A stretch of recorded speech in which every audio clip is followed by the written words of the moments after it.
Bismillah.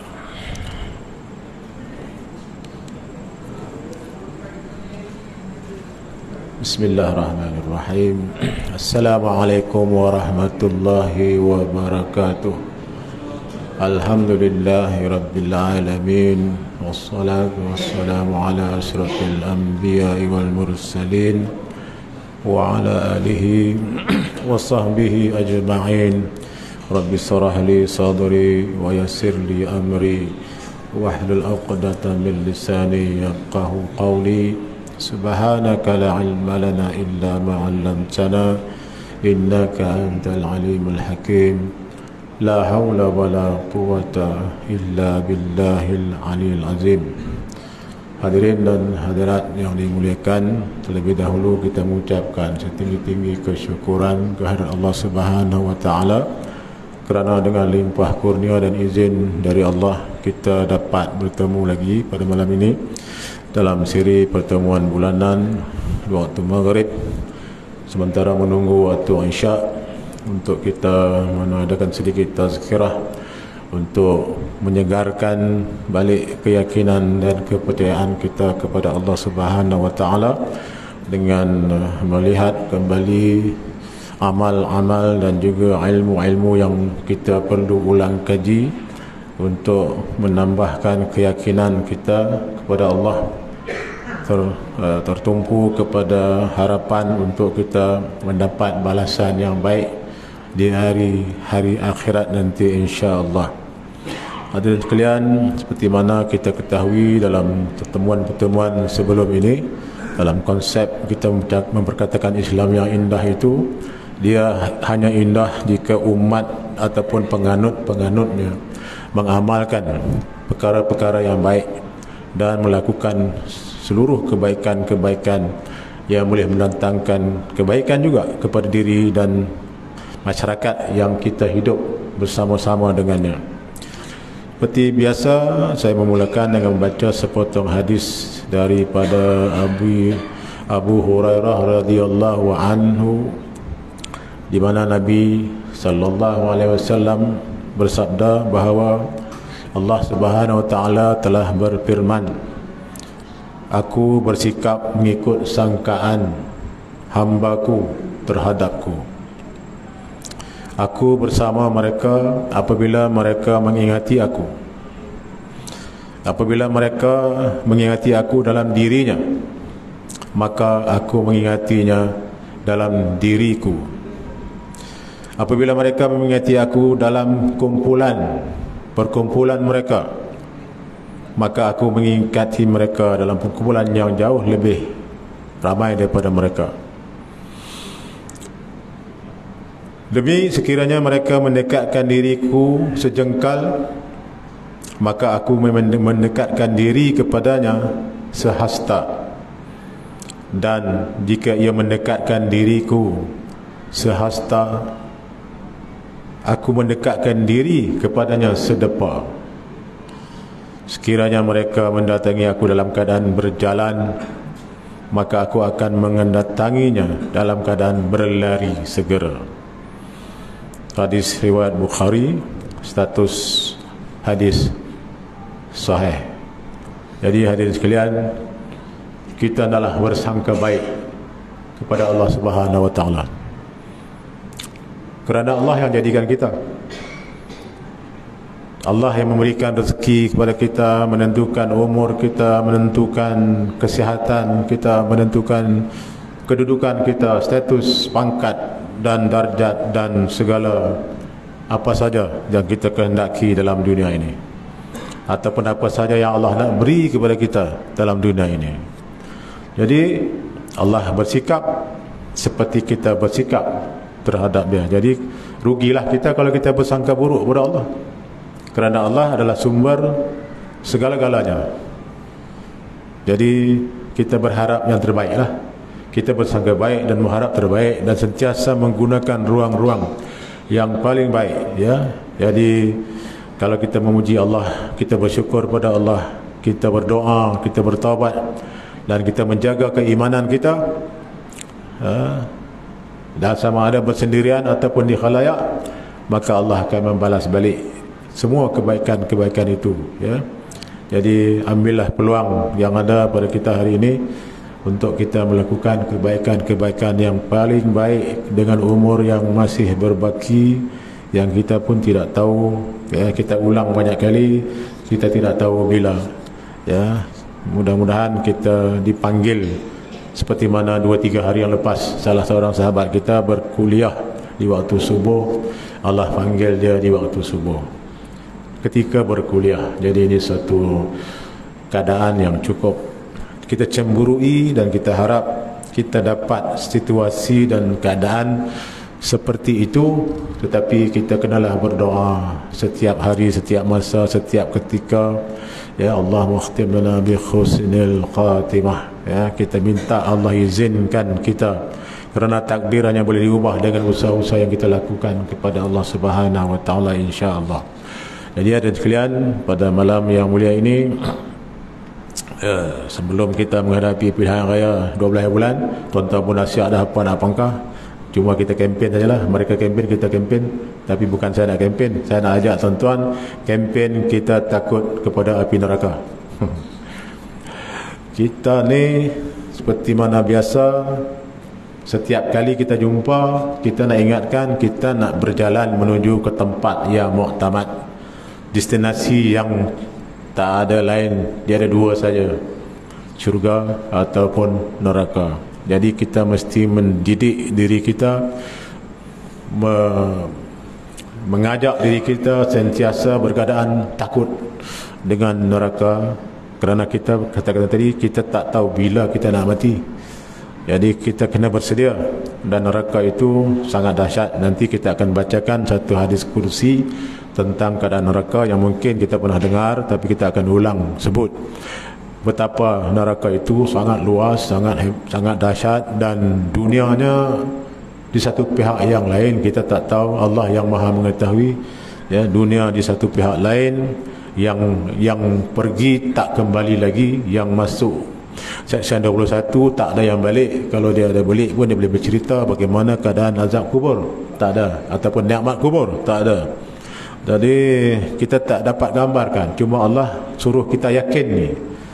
Allah minta kita meyakini adanya dua tempat, yang satu yang terbaik, yang satu tidak baik, paling menakutkan.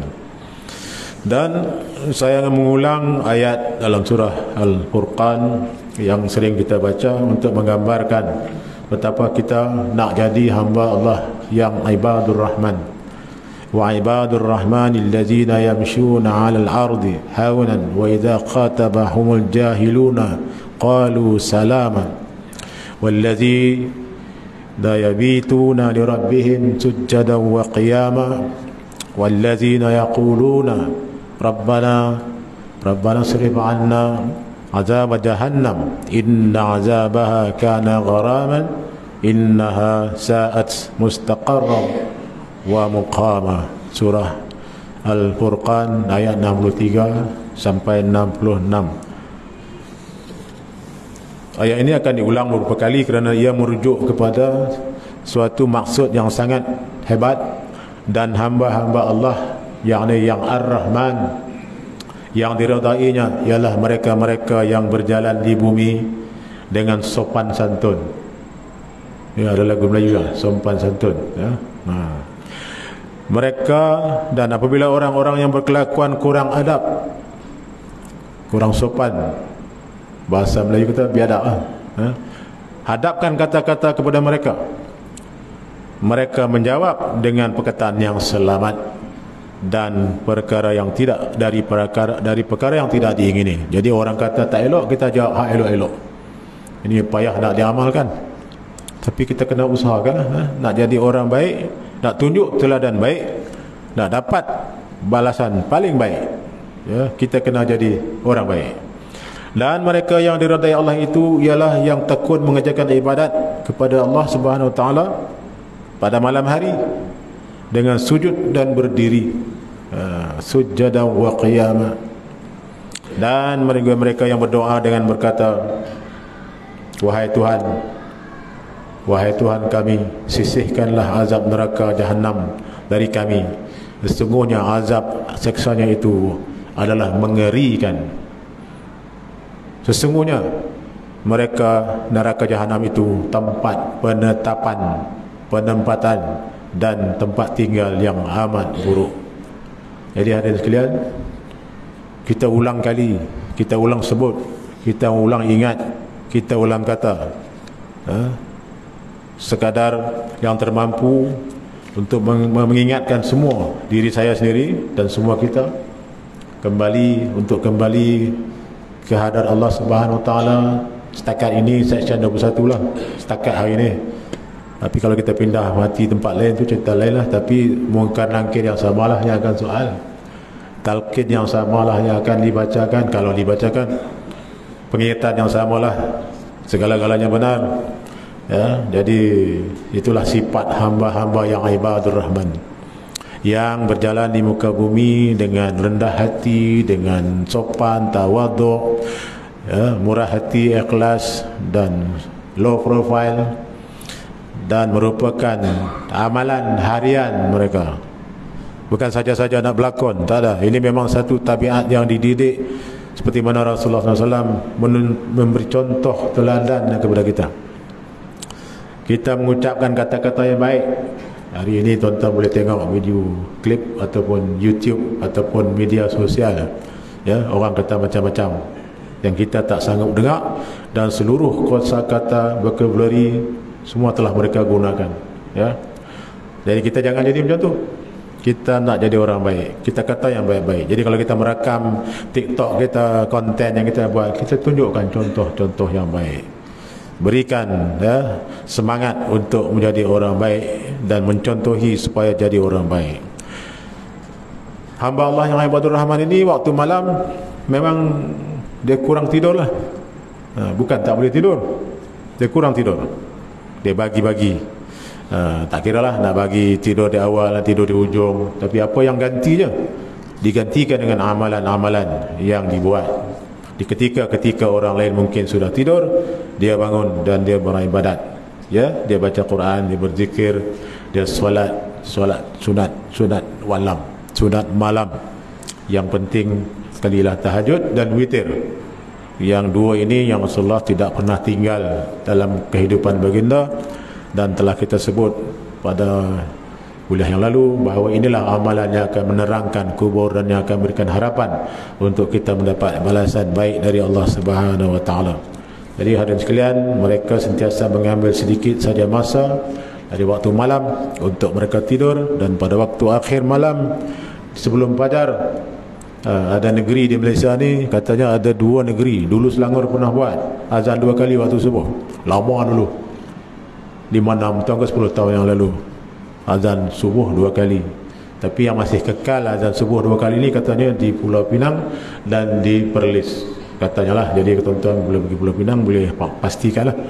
Ataupun ada anak Penang kat sini, boleh juga sahkan daripada rakan-rakan mereka, adakah semua kawasan ataupun tertentu. Sebab di Pulau Pinang ni ada di pulau, ada di darat. Dia boleh negeri kecil, tak salah. Jadi boleh. Itu mereka ambil tradisi di Makkah dan Madinah lah, kan. Jadi beristighfar, mohon ampun. Jadi kita ni banyak dosa, banyak melakukan silapan, banyak melakukan perkara-perkara yang tidak mematuhi syariat, maka kita diberi peluang untuk mohon ampun. Selagi antara kita dengan Allah Subhanahu Wa Taala, amat mudah untuk kita mohon dan amat mudah untuk Allah Subhanahu Wa Taala mengampunkan. Tetapi jika melibatkan manusia, kita kena jumpalah manusia itu. Itu masalah. Jadi hadirin sekalian, lalu apa yang menyebabkan ibadur rahman sentiasa berkelakuan demikian? Yang ni yang sentiasa takut. Kerana apa? Kerana mereka memang takut neraka. Bukan main-main, bukan cakap kosong. Mereka menganggap neraka itu macam mereka nampak seksaan-seksaan yang begitu dahsyat, ya, yang menyeksa mereka-mereka yang masuk neraka itu. Mereka ingat sentiasa menjadi suatu benchmark, satu penanda aras kepada kehidupan. Jadi hadirin sekalian, mari kita jadikan ini sebagai penanda aras bahawa kita takut sungguh-sungguh untuk tak masuk Jadi dengan harapan itu kita bolehlah masuk pihak yang satu lagi, masuk syurga, ya. Jadi mudah-mudahan tempat yang paling buruk yang Allah sebut itu, yang digambarkan dengan segala kesusahan dan kepayahannya, saya katakan tadi ada satu maksud hadis kursi yang disusun oleh Imam Al-Ghazali dalam buku Nasihat dan Bimbingannya, menggambarkan neraka itu adalah seperti berikut. Kalau tuan-tuan pernah dengar, ini ulangan, ya, bahai sekalian manusia, bagaimana kamu menderhaka sedangkan kamu dengan panas matahari pun tak dapat menahankannya. Betul tak?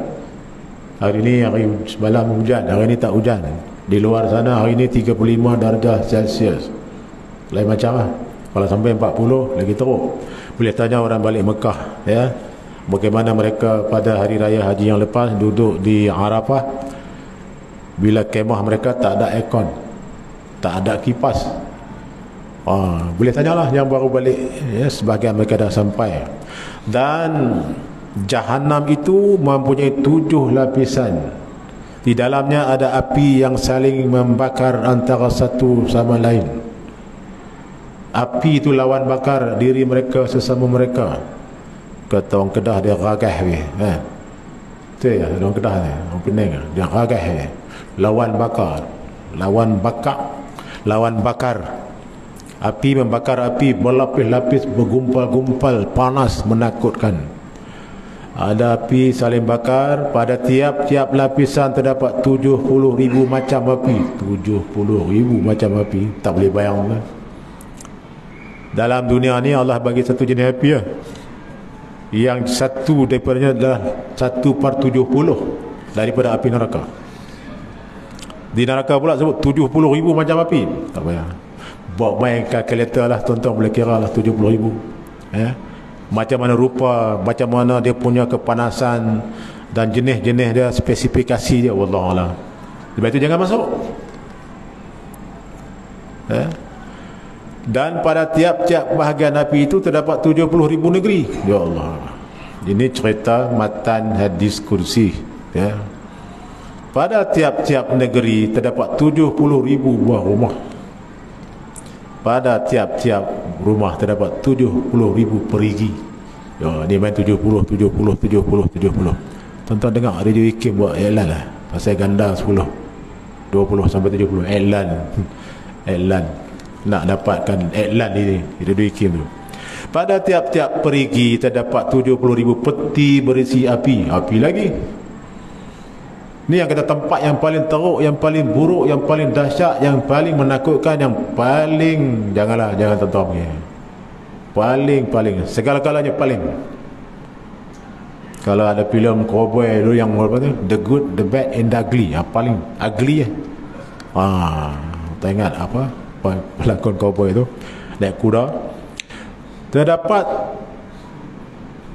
dan pada tiap-tiap peti juga terdapat 70,000 pohon zakum. Ni yang buah melekat dia ni, telan habis, lelah habis. Di bawah tiap-tiap pohon zakum itu ada 70,000 tukang halau. Allah Ta'ala nak jadikan itu kerja Allah Ta'ala. Tuan-tuan jangan tanya saya pun tak boleh tanya siapa. Ini matan hadis, ya. Ada tukang halau, duduk sini jalan. Dan tuan-tuan pergi Mekah kan, tentera Arab lah. Bersama tiap-tiap tukang halau itu ada 70,000 malaikat. La ilaha illallah. 70,000 pula ular daripada neraka, sujak besar. Ular dunia pun kita cabut lari bah. Ular neraka tu saya cerita, tak boleh pergi mana lah. Boleh lari mana? Lari pun neraka juga. Dah dalam neraka, lari pergi mana? Adapun panjang tiap-tiap ular itu ialah 70,000 hasta. Ya Allah, boleh kira hasta? Daripada ujung jari sampai siku, satu hasta 70,000. Panggil kalkulator, kira panjang mana, sampai mana, kalau kita berjalan sampai mana. Di dalam perut tiap-tiap ular itu ada lautan daripada jarum yang hitam. Tu dia punya pisau, racun. Dan bagi tiap-tiap kala itu punya 1000 buntut. Ada juga seterusnya lagi kala, skorpion. Ada 1000 buntut jarum nak tikam kita tu. Yo. Tuan, tak takut lah? Tak takut. Saya tak tahu nak kata apa. Saya baca aja matan. Sebab itu dicadangkan, disyorkan, dididik kita menjadi orang takut api neraka. Maka demi diriku, aku bersumpah demi bukit dan kitab yang tersusun indah, pada lembaran yang terbuka, demi Baitul Ma'mur, tuan-tuan boleh baca Al-Quran, dan atap yang ditinggikan, dan laut yang di dalamnya tanahnya ada api. Dalam tanah ada api, betul ya? Tuan-tuan pergi oil and gas, di bawah dasar laut tu kan ada api. Itu pasal ada minyak tu. Allah Akbar. Maka demi diriku, aku bersumpah demi bukit dan kitab yang tersusun indah, pada lembaran yang terbuka, demi Baitul Ma'mur dan atap yang ditinggikan langit dan laut dan dalamnya ada tanah dan api. Wahai manusia, tidak aku ciptakan neraka itu melainkan bagi semua yang kafir, penghasut, yang menderhakai ibu bapa, orang yang riak, orang yang enggan membayar zakat hartanya, penzina, pemakan riba, peminum arak, orang yang menginaya anak yatim, majikan yang penipu, orang yang meratapi mayat, orang yang suka menyakiti jiran tetangga. Tetapi kecuali orang yang taubat dan kembali beriman dan beramal soleh, mereka ini akan ditukarkan Allah kejahatan mereka dengan kebaikan. Allah Maha Pengasih, Maha Penyayang. Oleh itu, kasihanilah diri kita, diri kamu, diri saya, diri anda semua, wahai hamba-hambaku, kerana sesungguhnya tubuh kamu amat lemah dan perjalanan masih panjang. Panjang ke? Jauh, betul lah. Tapi mati tak tahu bila. Beban terlalu berat, titian terlalu halus, pemerhati amat teliti, dan pemimpin ialah Tuhan sekalian alam. Itu gambaran neraka yang kita dididik untuk ditakuti. Ya. Jadi kalau kita hidup dalam dunia ni, janganlah sampai tak ingat nak mati. Walaupun kita boleh menyanyi lagu nak hidup 1000 tahun lagi, tapi umur 100 pun jalan tak pada betul ya, kan? Nak hidup 1000 tahun lagi tak boleh pergi. Jadi kok mana pun umur Nabi kata umur umatku adalah antara 60 dengan 70, ya. Jadi kita tengoklah kawan-kawan kita yang pergi, bila 60 70 lepas seorang, kita menunggu giliran kita tak tahu bila nak sampai, ya. Dan mati itu bukan satu penamat dalam kehidupan. Kalau penamat dalam salah, duduk dalam kubur, ulat makan, ular apa semua, habis cerita. Di sana bermula kehidupan satu lagi. Itu yang kita takut. Kehidupan kedua, fasa berikutnya bermula setelah kita dimasukkan dalam liang lahat, setelah ditalkin mengingatkan kita tentang adanya malaikat mungkar dan nakir, setelah diajar kalau dia tanya itu jawab, ini jawab, kita pun saudara mara pakat balik, pakat buat kenduri lah, buat tahlil dan apa semua. Okeylah, kita nak bantu arwah. Mudah-mudahan, kita yakin kalau anak yang baca doa sedekahkan dah pasti sampai, kawan-kawan yang baca doa pun insya-Allah sampai, ya, kerana kawan-kawan kita semua orang baik-baik. Maka sebab itulah, ya, di sana setelah ditimbang, nak tunggu pula zaman timbangan mahsyar, satu masa transit laluan yang kita tak tahu apa jadi dalam kubur. Itulah yang dikatakan Al-Junaid, ya, pada ceramah kuliah minggu lepas saya sebutkan, ya, bila orang bermimpi jumpa dia kata sembahyang malam itulah yang akan membantu kita di samping amalan-amalan yang lain, baca Quran, zikir, taubat, itu yang akan membantu kita. Hadirin sekalian, ya, walaupun sekarang orang sibuk nak dapat pilihan raya 12/8, itu dunia, tak ada masalah. Tapi balik siapapun, jadi YB ke tak jadi YB ke, jadi penyokong ke tak jadi penyokong ke, jadi perayu undi ke, penambal poster ke, sekarang meriah dan nampak pesta merah, kuning, biru semua pekat kan, gambar besar-besar semua, tak apa, itu dunia. Tapi semua tu nak masuk lubang kubur. kan? Masalah. Tadi dikatakan siapa yang penipu, siapa yang penghasut, itu semua bakal-bakal. Jadi peluang terhadap taubat kena mohon cepat-cepat ampun. Tapi bila melibatkan manusia lain, itu kena jumpa manusia yang kita londehkan, yang kita perli, yang kita hina, yang kita ejek, yang kita macam-macam kita kata, kita kena jumpa dia. Jadi ada sekalian, ada seorang pemuda yang soleh bernama Ibnu Abi Maysarah, selalu menangis ketika menghampiri tempat tidur dia. Kita tak ada azan, kita relax kan. Jadi nak latih diri menangis ni. Jadi Ibnu Abi Maysarah dia menangis dan dia berkata, alangkah baiknya kalau ibu tidak pernah melahirkan aku. Itu dia.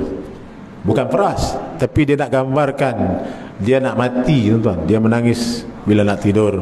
Ibu dia berkata, wahai anakku, Allah telah berbuat baik kepadamu ketika membawa dirimu kepada Islam. Kita untung, tuan, kita lahir Islam, dah dapat petunjuk, dapat hidayah, dapat panduan, dah tahu tentu ini baik, dapat buat baik, balas baik, yang tak baik balas tak baik. Kita dapat panduan yang awal. Orang lain tak ada. Tu yang tadi kata neraka tu disediakan untuk orang kafir. Jadi kalau kita sebut orang kafir, kita jangan ingat orang yang tak beriman. Tu jelah kafir. Yang kafir tu lah. Tak kira dia Cina ke, dia India ke, dia orang asli ke, dia Inggeris ke, dia Belanda ke. Kita jangan nampak apa. Tadi yang engkar sebelah satu lagi tu, yang jahat, yang pendusta, yang khianat, itu duk ada belah kita. Duk ingat sebelah. Jangan duk ingat, oh tu lah, betul. Tapi kena ingat, tuan-tuan, ada orang kafir yang Allah bagi petunjuk di hujung hayat. Dia dapat zero rights. Dia kosongkan segala dosa dia. Dia meninggal, dia mengucap la ilaha illallah, dia terus ala tul laluan tanpa sekatan masuk syurga Allah SWT. Jadi kita jangan merasa selesa, jangan merasa seronok atau merasa itu tadi orang riak. Diberitahu tadi orang yang riak, dan kita jangan termasuk jadi orang yang riak. Jadi kita banyak halangannya. Jangan kita dah nampak orang kafirnya. Yang kita ni walaupun Islam, tapi banyak dia punya muhasabah dan perkara-perkara yang menyebabkan kita pun juga terjerumus dan dihumban ke dalam api neraka yang menculang, yang tadi katakan membakar sesama mereka. Nak gambarkan gumpalan, tuan-tuan boleh tengok kalau terbakar yang besar-besar tu macam mana api yang naik meninggal, membakar sesama diri. Jadi dia berkata, wahai ibu, tetapi Allah menghabarkan bahawa kita semua akan menghampiri neraka. Itu yang dia nangis tu. Dan tidak menghabarkan apakah kita dapat keluar dari sana. Cuma Allah bagi ingat, kalau nak selamat, jadi orang baik. Jadi kita kena jadi orang baik sepanjang kehidupan, sepanjang hayat yang baki yang ada ni. Dan kita mohon ampun terhadap yang perkara yang lepas-lepas, ya. Jadi kita berhadapan dengan masalah-masalah, ya. Kita melihat manusia berkelakuan seperti binatang buas, ya. Betul, ya. Ada yang manusia baik, ada manusia jahat. Ada yang jahat itu dari kalangan orang yang diberi hidayah sebagai orang Islam. Itu yang dikatakan tadi, jangan nampak orang kafir saja, nampak orang Islam juga, ya. Jadi kita tidak boleh melahap jadi orang rakus, orang yang mengambil peluang-peluang yang ada di hadapan mata walaupun dianya tidak halal, ya. Kita kena patuhi syariat, kerana kita amat mudah tergelincir dalam titian sirat yang digambarkan dia diletak di atas neraka, jatuhnya bawah dalam neraka. Dan kita boleh lintas dengan laju ke tidak bergantung pada amal-amal yang kita sediakan, yang kita lakukan, dan ikhlas untuk mendapat balasan yang baik daripada Allah Subhanahu wa taala. Sebab itu kita sentiasa berdoa, Rabbana atina fid dunya hasanah wa fil akhirati hasanah wa qina azabannar. Doa yang lengkap antara dunia dan seisinya. kita bacalah banyak kali, di samping doa-doa yang lain, doa-doa yang menggambarkan, ya Allah, sesungguhnya aku berlindung kepadamu dari neraka seksa neraka jahanam, aku berlindung kepadamu dari seksa kubur, aku berlindung denganmu daripada cubaan Dajjal, Al-Masih Al-Dajjal, dan aku berlindung kepadamu daripada cubaan hidup yang macam-macam kita tak tahu. Baru lepas dulu kita Covid, lepas ni kita ada lagi apa tu, influenza, macam-macam penyakit main satu lepas satu. Alhamdulillah kita masih sihat. Allah bagi kekuatan untuk kita beramal. Orang Muslim harus sentiasa ingat neraka. Lalu apakah yang kita ketahui tentang neraka itu?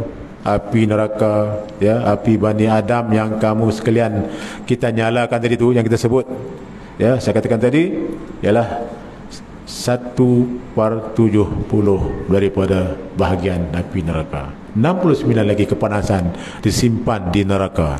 Jadi bayangkan, yang kita dekat saja pun dah terbakar. Dia punya kesan panas tu dah masuk, dia hancur dulu lah. Jadi dan sekalian, penyair pernah berkata, panas matahari pun di luar kesanggupan badan, tidak pula panas api meskipun hanya sebahagian. Kita kena api rokok pun kita menjerit. Lalu bagaimana dengan panasnya neraka jahanam yang bahan bakarnya berupa manusia dan batu? Manusia yang tadi yang kafir, manusia yang munafik, manusia yang penyeksa, manusia yang penginaya anak yatim, yang mereka masuk dalamnya mengikut kadar-kadar kesesaan yang mereka ditentukan oleh Allah Subhanahu wa ta'ala. Sebab itulah orang yang ulul albab, orang yang berilmu, orang yang berfikir akan teringat dengan surah Ali Imran, ayat 191-92, yang maksudnya, wahai Tuhan kami, tidaklah engkau menjadikan benda-benda dengan sia-sia. Ya Allah, jadikan bukit, buka, bumi, gunung, ganang, laut, ikan, pokok, semut dan semua itu, makhluk-makhluk yang banyak itu, Maha suci engkau, maka peliharakanlah kami dari azab neraka. Wahai Tuhan kami, sebenarnya sesiapa yang engkau masukkan ke dalam neraka, maka sungguhnya engkau telah menghinakan dia, dan orang-orang yang zalim itu tidak akan beroleh seorang penolong pun. Jadi kita mohon doa tak masuk dalam kelompok itu, dengan syarat kita sentiasa mendidik diri kita menjadi orang baik, berkelakuan baik, dan mengajak orang buat baik. Kalau orang buat jahat kat kita, kita jawab dan tunjukkan yang kita ni tak mau jadi orang jahat. Jangan kita pun tampang jadi jahat. Orang kita kata bodoh, kita kata hang lagi bodoh. Memang jadi mula gaduh. Orang kita kata bodoh, hang 2 kali lagi bodoh pada aku. Dia mula, dia panas. Jadi kita bodoh, inna lillahi wa inna ilaihi raji'un. Yalah, saya bodoh, saya memang bodoh. Saya bodoh. Lepas tu saya mengaji, saya memang bodoh. Sebab itu saya, yalah, kita tak mau gaduh lah. Kita tak mau gaduh. Kita kata, ya Allah, lepas tu kita doa, ya Allah, ampunkanlah aku, berilah petunjuk kepada semua umat, petunjuk kepada semua manusia untuk kembali pada Allah Ta'ala. Sebab syurga juga besar, boleh tampung semua manusia. Seperti mana neraka tadi memang besar, 70,000, 70,000, 70,000, 70,000, memang boleh masuk semua sekali. Jangan nak kata api neraka jahanam, tak ada. Pandai-pandai kata neraka jahanam tu dah tak ada, boleh melawak tu, dah tak ada. Yang 70 jenis ular besar, 70 skorpion besar, 70 macam-macam, 70,000, 70,000 bukan 70,000. Bayangkan dikali-kali. Dia punya trilion tu, trilion. Komputer tak boleh lah, tak ada infinity. Kelas. Tapi Allah boleh kira lagi. Jadi tuan-tuan, manusia daripada Adam sampailah hari kiamat, semua boleh masuk neraka kalau semua jahat. Tak ada masalah. Allah tak ada masalah, sebab Allah Maha. Allah itu Maha. Dan semua boleh masuk surga kalau semua orang jadi orang baik. Dan boleh neraka kosong. Itu Allah punya kerja. Tapi Allah dah sebut, siapa yang jahat, siapa yang melakukan perkara-perkara mungkar, perkara-perkara yang ini tidak bertaubat, maka tunggulah balasan yang muktamad. Jadi kita harus menyelamatkan diri kita. Kita mesti selamatkan diri kita. Kita mesti berusaha menjaga diri kita, anak kita, saudara mara kita, semua, ya, jiran-jiran kita jangan bagi peluang, ya. Jadi mudah-mudahan hadirin sekalian, seperti mana kata Umar Al-Khattab radhiyallahu anhu, sesiapa yang takut kepada Allah tidak terganggu oleh kesulitannya, dan siapa yang bertakwa kepada Allah tidak akan berbuat sesuka hatinya. Sekiranya tidak ada hari kiamat, maka urusnya tidak seperti yang kamu lihat. Jadi kita ada kiamat, jadi tak ada pilihan. Kalau tak ada kiamat, okey. Kalau tak ada cerita selepas alam kubur, okey lah. Tapi kita tidak okey sebab kita berhadapan dengan satu lagi dunia yang fana, yang kekal, ya, yang sampai bila-bila. Pun lagi satu istilah, sampai bila-bila tu, sampai bila-bila, sampai bila-bila. You letakkan kalkulator pun infinity juga, never ending. Seluas mata memandang sampai tak nampak. Kalau kuda larilah selaju mana pun, tak akan jumpa sepadan. Itu cerita di sana. Jadi hadirin sekalian, jangan cari pasal, ya. Di sana nanti kambing dengan kambing pun akan ada kisah sama. Kambing tanduk kambing, patah tanduk. Nanti di sana depa berjumpa, depa lawan. Hang tanduk aku dulu pasal apa? Berpatah tanduk aku. Depa kambing dengan kambing ada kisah. Manusia sebentarlah. Kalau binatang pun ada dikisaskan, ada dia punya balasan masing-masing. Berarti kalau kita binaya binatang pun kita kena juga nanti ditanya di akhirat. Apa pasal? Jadi kita kena ada tujuan-tujuan tertentu, sebab-sebab tertentu, alasan-alasan tertentu yang boleh kita jawab ketika kita melakukan perbuatan-perbuatan, ya. Jadi hadirin sekalian, mudah-mudahan satu hari Hasan Al-Basri berjalan melewati seorang pemuda yang sedang tertawa terkial-kial. Maka dia berkata kepada pemuda itu, "Hai anak muda, mengapa kamu tertawa terkial-kial seperti itu? Apakah engkau tahu akan menerima kitabmu dengan tangan kanan?" Kita tahu kan? Tak tahu. Atau tangan kiri? Tak tahu. Tentu jawabnya tidak. Pemuda itu jawab, tidak. Al-Hasan bertanya lagi, apakah engkau merasa yakin dapat menyembanggarangi titian sirat? Pemuda itu jawab, tidak, tak tahu. Dalam gelak dalam tu dia kata, bila ditanya tak tahu. Al-Hasan bertanya lagi, apakah kau tahu akan terjerumus ke neraka atau selamat daripadanya? Dia pun kata, tidak, tak tahu. Lalu mengapalah kamu tertawa terkial-kial? Tanya Al-Hasan, yang membuat pemuda itu terus menangis. Ni orang baik, tuan. Nasihat daripada ulama besar, dia terus cool down dan back to normal. Dan maka buat apa manusia lebih banyak tertawa dalam kesenangan dan sukaria? Bukan berarti manusia harus terus-menerus menangis, tetapi hendaknya manusia ingat hari akhirat dan hari dari masa ke semasa. Janganlah urusan akhirat ini diabaikan begitu saja dan dilalaikan. Kita harus selalu mengingat akhirat agar hidup dan amal kita menjadi lurus, ya. Akhirat itu dia hidup, dunianya tak akan habis. Jadi kita mohonlah syurga. Kita tak mau masuk neraka, kita nak syurga. Tapi malam ni saya cerita jangan masuk neraka. Jadi untuk sebab itu kita bersedia untuk tidak masuk neraka. Sebab dalam satu kisah yang lain, Allah beri peluang Rasulullah melihat syurga, Allah beri peluang Rasulullah melihat neraka. Ya, ketika Rasulullah tengok syurga, dia kata memang semua orang nak masuk syurga. Bila Allah bagi peluang Rasulullah tengok neraka, Rasulullah pun kata memang tak ada siapa nak masuk neraka. Ya.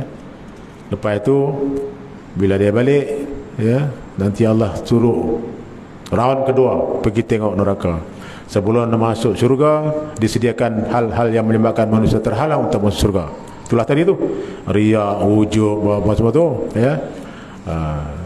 Nak masuk neraka pula Allah sediakan dengan segala penarik untuk masuk neraka. Itulah tadi zina, rasuah, zalim, berlaku. Masuk kali kedua, dia kata punggah lah. Kali ini punggah. Itu saya reka cipta begitulah, dalam kata punggah lah.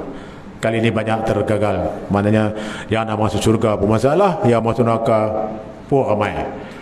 Jadi kita mau kita nak masuk surga dan takut neraka. Mudah-mudahan pada tazkirah ringkas ini sekitar untuk menunggu Isyak kita dapat beberapa peringatan-peringatan yang menggambarkan kita sentiasa menggunakan ruang dan peluang yang ada. Mudah-mudahan Allah terus membimbing kita, memberikan petunjuk, huda dan inayah dia, dan kita sentiasa dengan kesihatan yang Allah bagi sedikit sampai sekarang boleh datang surau untuk berjamaah dan seterusnya. Nanti ya kita dapat mengendalikan diri kita untuk menjadi orang baik itu, insyaAllah. Yang baik itu dari Allah, lemah itu saya sendiri. Saya akhiri dengan tasbih kafarah dan surah Al-Asri. Subhanakallahumma wa bihamdika asyhadu an la ilaha illa anta astaghfiruka wa atubu ilaik. Bismillahirrahmanirrahim. Wal 'asr innal insana lafi khusr illa alladzina amanu wa 'amilus solihat wa tawassaw bil haqqi wa tawassaw bis sabr. Wassalamualaikum warahmatullahi wabarakatuh.